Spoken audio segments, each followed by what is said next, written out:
Voilà donc les poubelles anti-ours dont je vous parlais. Et donc voici nos fameux 3 tétons, parce qu'il y en a 3. Donc ce ne sont pas là. On va commencer à aller un peu dans la rondée, qu'il y ait un peu de moins de monde devant, pour vous donner les explications. Donc, Jackson Hole anciennement était un endroit où les Indiens se réunissaient en été uniquement pour essentiellement chasser. Et voici donc nos 3 tétons. Nos 3 tétons. Je dis pas que les 3 tétons, hein, moi j'en ai que 2. Ils ne sont pas aussi pointus. Mais c'est impossible de ne pas faire une blague griveloise. Griveloise. Alors les 3 tétons. D'où vient le nom? Des trappeurs français. Alors, on peut dire français, mais pourquoi français? Derrière, ici, on a ce qu'on appelle là derrière, au fond, vous voyez, cette montagne, c'est la montagne de Gros Ventre. Alors, pourquoi est-ce que tout est français? Eh bien, parce que nous sommes en Louisiane. Enfin, en Louisiane, oui, nous sommes en Louisiane.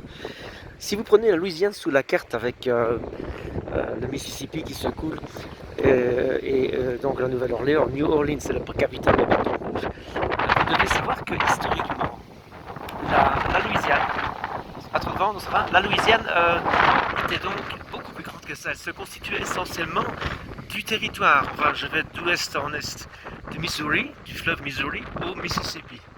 Et donc c'est pour ça que ici jusque par exemple dans la région du Dakota du Nord, du Dakota du Sud, eh bien on a beaucoup de noms français. Puisque la Louisiane était beaucoup plus grande et constituait environ, beaucoup disent, bon, un tiers des États-Unis, moi je dirais un quart des États-Unis actuels, hors Alaska évidemment, et Hawaï, et Porto Rico, j'insiste. Mais enfin, donc voilà nos fameux tétons, le parc des grands tétons, toujours avec les fils devant.